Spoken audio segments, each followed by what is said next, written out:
I'm just saying, like, you know, they do, you give them enough rope, they're eventually going to hang themselves. If that's genuinely who they are. Like, I do believe in Mel Gibson's heart, he is a bigot. I don't think, Charlie Sheen is just a mess. He's fucking hilarious. He's a grown man living as a teenager. Yeah. Peter Pan, he's never going to grow up. He's made a lot of money from being that. He didn't even have to play his own character on television. He just went in and was Charlie Sheen every day. Yeah, he was himself. And I think what he did, you know, all of those people being out of work, you know, I think he harmed himself more than he harmed anybody, because I don't think anyone's really going to be looking to sign on to work with him anytime soon. But he was also, but he's made so much money. He was also making $1 million an episode. Yeah, so he doesn't need. He's set. Now Ashton Kutcher's taking over, so we'll see how that goes. How do you get to the point where you can make $1 million per episode and you fuck it up? Not even before we get all to the Friends. All the Friends made $1 million an episode last year, and that was 10 years ago. The last season, Seinfeld, they all made $1 million. But I'll tell you what happened with Seinfeld. We're getting off track here. Seinfeld, none of the actors on that show get residuals. None of them. The only people that get residuals on that show is Larry David and Jerry Seinfeld, the producers. That's it. So when they got $1 million a year an episode, that's all they got. Now Friends got $1 million an episode plus residuals. They're making $60 million a year off of their residuals. I would love to be Jennifer Aniston right now, because she's still, like, she's not the only one. You wouldn't want to be a man? No, because I love Jennifer Aniston. Ghetto Lover 26. No, I'd want to be Jennifer Aniston, because she's got beautiful hair. I didn't realize, I figured where I was at. Fuck Brad Pitt. For a little bit, then she cried about it forever. But like I think she's done the most work off the show. I look online. I don't know. Well, yeah, she's done more. She's done the most work. On top of the residuals, on top of the per episode, she's done. But the Friends are making $60 million a year, and they said that they're probably going to make that for the next 10 years. $60 million a year. Look at the Golden Girls. That show went off the air 20 years ago. They're still making fucking, and they're all dead. And they're still. Betty White is still making money. And then she started working again. Yeah, she's 88 years old. As if she needed it. You know what? It's in you. Would you ever stop doing what you love? No. Well, it's in her. If you love it, you hold on to it forever. So, what's everybody else's opinion about Tracy Morgan? What do you guys think? Do you think it was just a slip and he is a cool guy, or do you think that he is a bigot? Should we let him off the hook that easily, being since he's a comedian? Should we just let him off the hook? Should we say, okay, well, he slipped up, and comedians they take it too far sometimes? Is that understandable? I don't think. My personal opinion is I think it was a slip. Mm-hmm. I think he was being funny. I think he was trying to get a joke. They do take that. Well, they do take Ghetto Lover. It's like. So do you think it was okay? Not that it was okay but do you think he is a bigot? Do you think he's a homophobe, or you just think it was just him just trying to get a laugh? My question is, at what point do you stop yourself? Because he went in on this show. He went further. Okay, trying to get a laugh, but then he said in his apology he knows he went too far. So at what point do you stop yourself and say, wait, this is too far? Like, I wish I was in the audience, because I want to know, was the audience still laughing? When you catch yourself, Kev, you're not going to tell me in the 20-some years you've been on this earth and in the some years I've been on this earth. You know me well enough to know I say shit and then I'm like, oh my God, I'm so sorry. Oh my God, I'm so you can't sit to my left and tell, okay. I can, but I am. But the thing is you've done it and I've done it. He just did it on stage. But like I said, I wish I was in the audience, because I would like to know, was the audience still laughing, or was looking at Did you go on Twitter? Did you go on YouTube? Is it available? Go on YouTube and see if it's there. Somebody probably had it on their phone.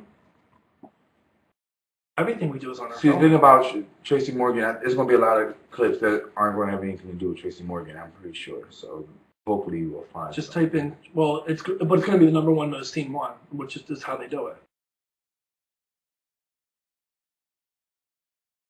That's what I'm saying. They know it. It's a chance. It's like, you know how when you get ready to say something, you get that feeling in the pit of your stomach and your heart starts to race. Yeah. But so that should tell you right then, okay, we're going. This is about to go. But there's adrenaline. I mean, you have that adrenaline of being on stage. I'm not defending what he said. I'm not defending what he said. I feel like even on stage, you know that like, I've been on stage before, and I've felt, you know, hold on. Mm-mm. You've been on stage where? I've been on stage miming, singing, talking. I mean, and there's certain, even on this show, there's sometimes I may bring up something that I'm a little nervous about saying or doing. And I've lived my life kind of nervous from time to time. You. Nervous. Yeah. Really? So I'm not human. See, and that's the problem. People think, okay, so if we're in the public eye, we used to be in the public eye. We kind of like don't get nervous, but we do. We get that feeling in the pit of our stomach, and at that point, I feel like, either you have time to sit and think about it and contemplate. Am I going to go too far with this? Should I not say this? And then somewhere you get the balls or the adrenaline, like you said, to go ahead and say it or do it. And it may seem like all of a split second, but you get that opportunity to say it. Okay, Tracy Morgan regrets anti-gay rant. Here's his apology. I don't know. Was it a written one?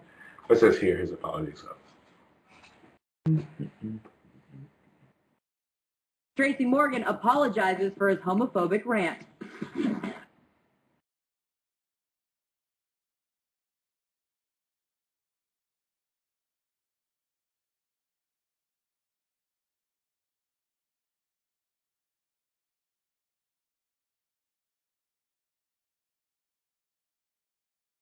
So when you get ready to slip up and you go into your backup plan, like how do you deal with that? Do you like catch yourself in the middle of the whatever it is?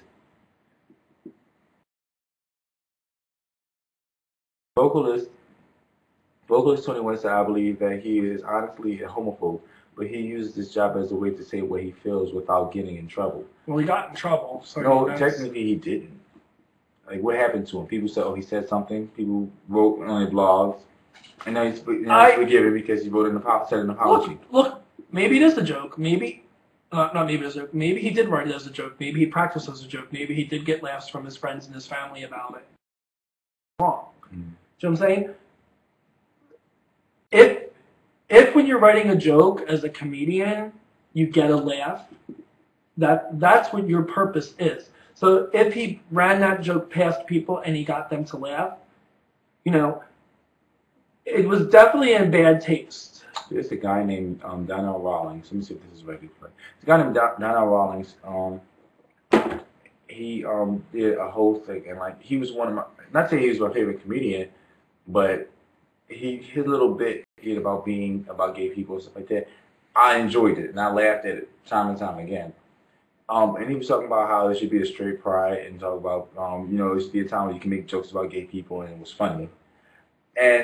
But see, the difference was he was just acknowledging things that straight people do around gay people and what gay people do, opposed to sending a hate message. Because Tracy Morgan also went ahead to say that he would stop, not even that. Talking about people stop whining about being bullied, fight back. So some extent, like, okay, yeah, it could be seen as empowering, saying don't cry about it, fight back, or it's like, okay, well, no, he's basically calling us sissies. And okay, we're crybabies and stuff like that. Okay, but with that being said, Tracy Morgan said what he said. He did what he did, and he's obviously feeling the repercussions of it. However, if you look at comedians, Lisa Lampanelli, Kathy Griffin, who Lisa Lampanelli, when she comes out, her opening guy, he's a gay comedian. She said, "Oh, well, he was late getting here tonight because and it was funny, it was hilarious. Which he took the New Jersey Turnpike and he had to stop at all the rest stops to suck cock." And then she goes, and his chapstick, he has a new flavored chapstick. It's called cock flavored. It's funny. It is funny. Maybe because a woman said it. I mean, I did laugh about it. But you look at comedians like Joan Rivers. Joan Rivers has a huge gay following, and she throws gay people under the bus all the time. So I think it was the way that it was perceived as, you know what I'm saying? I guess because it goes back to what we said earlier. Maybe it's because he's a black man who... Absolutely. I just said comedians got away with it. Yeah. Hold on. Let's listen to this apology real quick. Now, the 30 Rock star is known for pushing the envelope with his comedy routine, but Tracy now admits he went too far. Morgan is sorry for the comments he made during a performance in Nashville, where he reportedly said if his son was gay, he better come home and talk to him like a man, not in a high-pitched voice, or he would pull out a knife and stab him to death. In a statement, the actor says, "I want to apologize to my fans and the gay and lesbian community for my choice of words," adding, "I'm not a hateful person and don't condone any kind of violence against others." Thanks for watching. Click eNews now. So that's his apology. Okay, now, everybody that's watching, if you were at work and somebody made a gay slur, knowing that you were gay, but they did it in a joking manner, and you were to go into work with them every day for the next year or two, would you get over it? Say that it was somebody who you were friendly with, and they made a joke, but it's something that offended you, but you were always cool with that person. First off, work ethic. We're taught in training when we get a job, there's certain things that you're allowed to say and you're not allowed to say. One of the problems is in entertainment, you don't get that training. Say, oh, well, you can say this or you shouldn't say that. You don't get that training when you're in entertainment. It's just, I must do it. Especially as a comedian, your job is to get the laugh. And a lot of comedians make their living off of insulting people. Mm-hmm. They'll sit there for the whole first 15 minutes of their show and just insult people in the audience, and everybody laughs at it. So, like you said, if they get their laugh, then they've done their job. Okay, but and I'm homosexual. Okay, so if Tracy Morgan came out and started talking about Chinese people, and it was funny, we would all laugh. Mm-hmm. If he came out and started talking about, like Chris Rock did about the good hair, bad hair, what was the show that he did about African-American women's hair? Mm-hmm. People laughed about that. Joan Rivers comes out and talks about lesbians. People come out and talk about Barack Obama. People come out and talk about George Bush. People come out and talk about... So,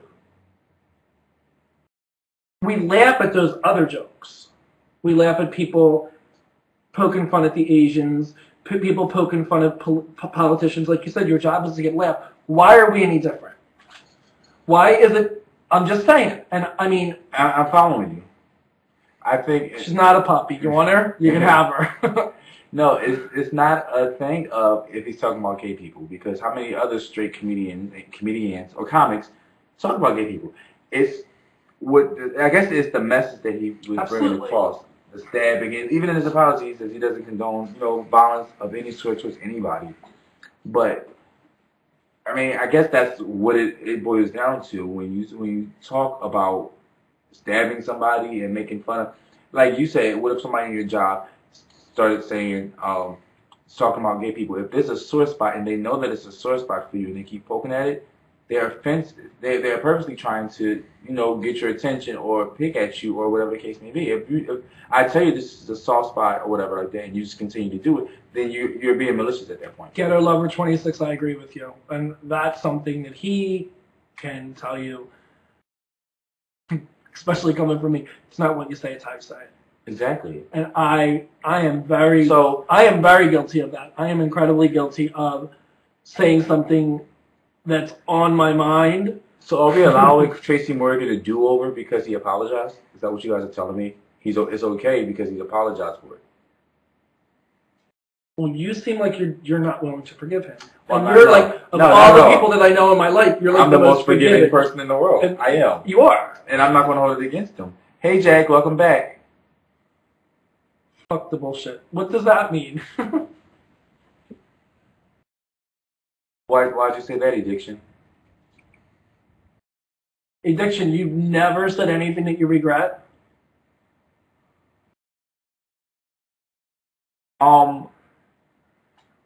A do-over, I mean, really, did he stop doing what he was doing? No, he said something that a lot of us may have disagreed with. I don't know. It's like, okay, so Charlie Sheen came back and said, okay, because he has the money, he can start his own TV network if he wanted. We watch it. Are we going to watch? So basically, what I'm saying, I would watch Charlie Sheen again. I would. He's funny. I would. So we continue to watch Tracy Morgan. I'm going to continue to watch 30 Rock. There's a lot of other talented comedians on there. Yeah.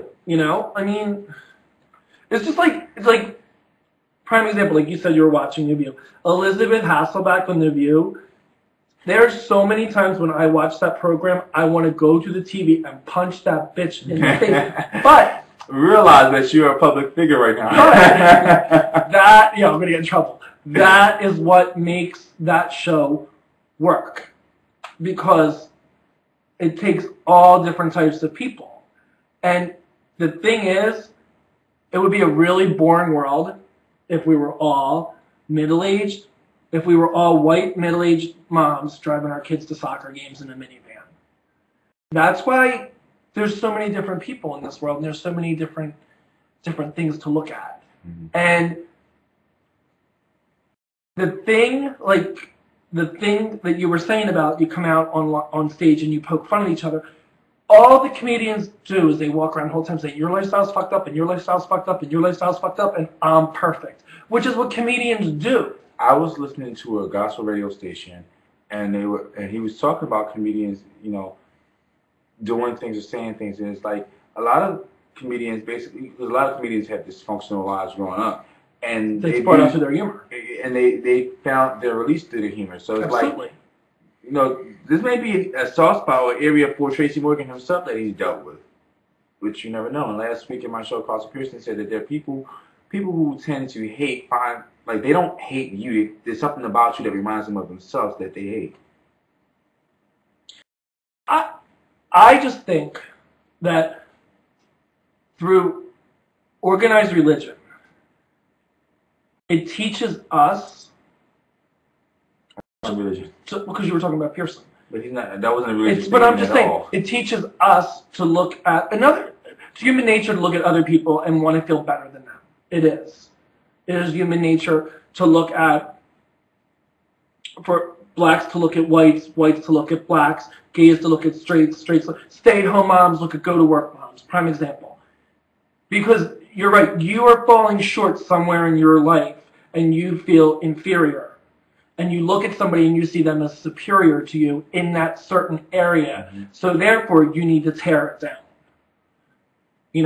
Which a lot of people do. I know in my life, I'm guilty of doing that. And I think most people are.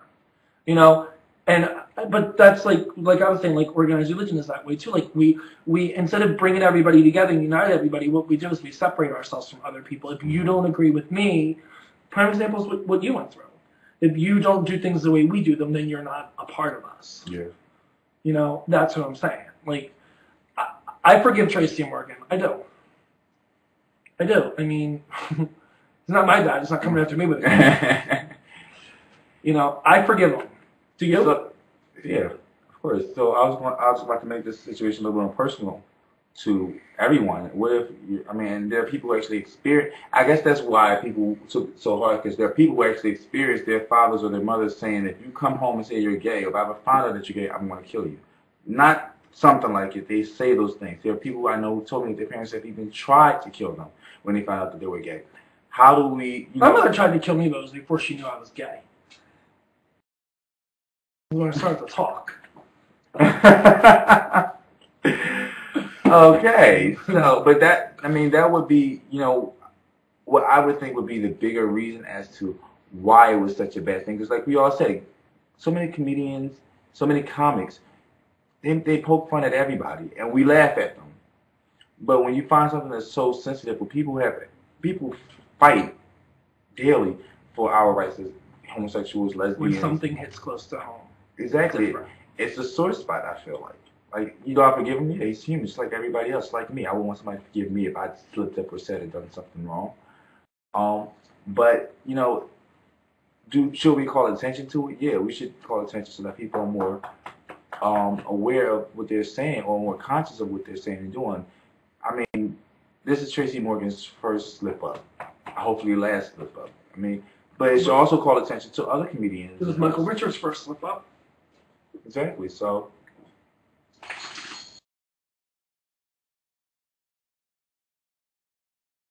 Exactly. So, we can condemn them, but this is my philosophy. You can condemn them, but one day it's going to be you in a hot seat, and it may not be on as big of a scale. But I've been there.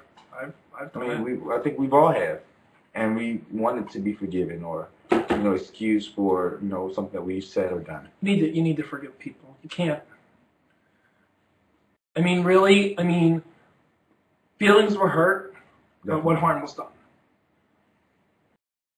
But think about. I'm not saying that it was a victim. No. I'm just saying, think about those parents of children who were gay, who were probably harmed in a situation close to that, and they hear about how. Well, I mean, even now, here you go, prime example. There's a movie called Prayers for Bobby. Sigourney Weaver plays it. It was a Lifetime movie. She just prayed for her son because he was gay, and she prayed and prayed and prayed and preached the Bible to him, and the kid killed himself. It was a true story. Now she is a huge gay and lesbian advocate because she realized that the words that she was saying drove her son to kill himself.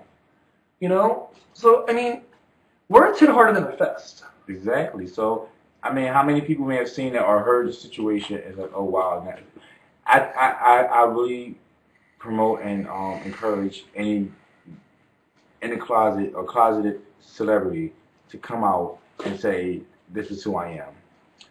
Because we have enough hate, we have enough discrimination and persecution. And I really do believe that if more people, not just that one celebrity, but more people would say, this is who I am, then I think that we'll have less suicides, we'll have less bullying.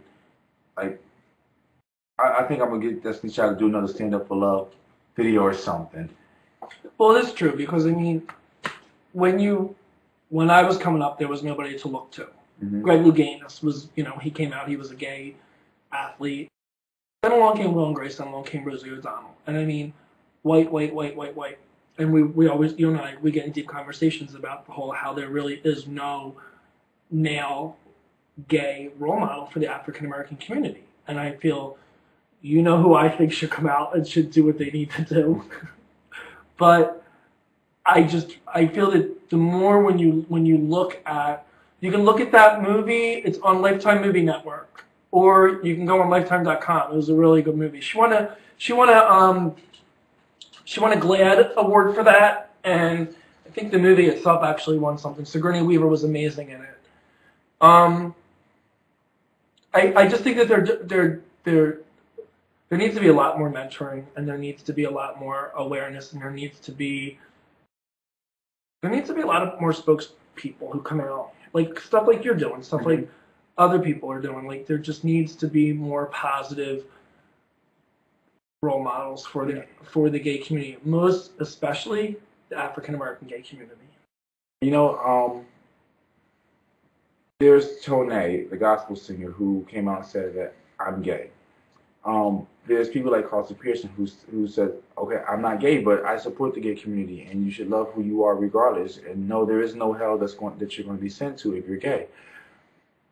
And that's great, and I'm glad that we have those people. I'm here, and it's all fine and well. But me, I'm not as known as, Tone and Carlton Pearson is. And Carlton Pearson and Tone are known in a certain genre of music, and they're not the popular culture. Imagine if, I'm not calling anybody gay, I'm saying hypothetically, if Usher, Tyler Perry. If Tyler Perry said, if Usher said, if Trey Songz, if Lil Wayne, I'm not calling these people gay. That's their help. Even in my interview with Raz B, if Raz B would have said, I'm gay, imagine the impact that it would have on young black men. Just one person.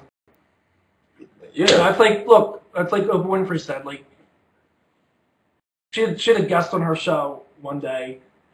She didn't think anything of it, and the lady sent her. And the lady was watching her show, and she told Oprah that while she was watching the show, she decided when the show went off, she was going to take her own life.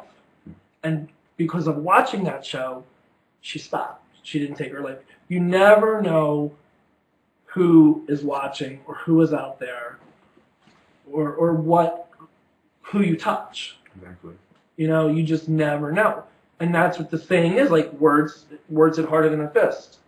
It's really true. I mean, people think it's okay to call people sissies and faggots and dyke, and I mean, because we grew up in it. That's the society that we grew up in. And that's where I go back to the N-word, where it's not a nice word, and it shouldn't be used. It shouldn't be used by anybody. And if that word is truly going to go away, It needs to truly go away. Well, you know that's not going to happen. Well, then it's going to be okay for comedians to go up and call us faggots. It's true. Well, you'd be surprised to know that some of the dudes. Who would be surprised by that? Yeah, really. Would you be surprised by that? I know for a fact that they do get down, but of course, they won't say it, and that's the thing. Like, okay, well, you do it. When I was going through training with Safeguard, the Brothers United thing, they changed it from reaching out to black men or black gay males or Latino males. They call it SMS now. Men having sex with men because people don't like to be labeled. They'll never label themselves as gay or bisexual. They'll say, okay, I fuck around with guys. Yeah. That's the easiest thing to do. Oh, I fuck around. Like the guy who, I told you, I gotta tell you a story. Okay. So we weren't talking that week. Okay. Well, everyone, thank you so much for joining us. We're just about done with 4 minutes to go. Now, addiction, do you consider yourself gay? Yeah. But I love pussy though. Addiction is gay. Addiction, you gay. You gay. You gay. You know you're gay. But I love pussy too. But I love pussy though. You know. Sex is sex to me. People shouldn't be certain labels. That's true. I mean, I went Boy pussy. and this is why I love you, Addiction. Now it's gonna get dirty. What's up, Leroy? Nice of you to join me. The thing is, though, is I do get to subscribing to labels things to a degree, but Why? But exactly, but why? Because of the fact, if you are a man, you say you're a man. If you are a woman, you say you're a woman. If you are black, you say you're black. If you're white, you say you're white. And you should be proud to call yourself all of those things. And I always say to Kevyn, why? What's wrong? What's wrong with why do African American guys always have to say, I'm black, 1 strike, I'm gay, 2 strikes? Why can't it be a privilege to say, I'm a proud African American gay male? There's no such thing. There's no such thing as not being. I'm proud. I wear my pride. And you're an African American gay male. And I wear my pride. But the thing is you should not be ashamed of whatever label you fall under. Exactly. You should be proud of who you are. You are society. You are society. I define me. Yeah. I don't measure me by other people's standards. Pretty much. I mean, the thing is like, you said society, so Malachi, are you not a part of the society that you live in? I know that's not all blacks, but it's the stigma and it's the majority. Well, if you're a part of the society, stand up and be counted. And be your voice. And that's the important thing. But DFW brother said that's not all blacks. No, it's not all blacks, but it's the majority. I would say, what would you say? Like, I mean, obviously you're a black male, so I can't speak for a black male. But my boyfriend's black. One of my best friends is black.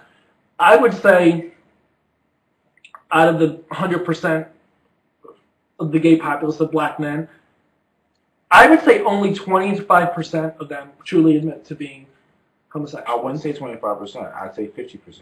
You'd say 50%? I'd say 50% because I feel like it's split in the middle. You have your DL guys, or not even closeted. I mean, you have your closeted too, but you have guys who are just normal, and you wouldn't suspect that they're gay. But then, like you. No, I think you're gayer than a clutch bag on Tony night. Anyway, then you have the other half of the screaming queens. Moving on.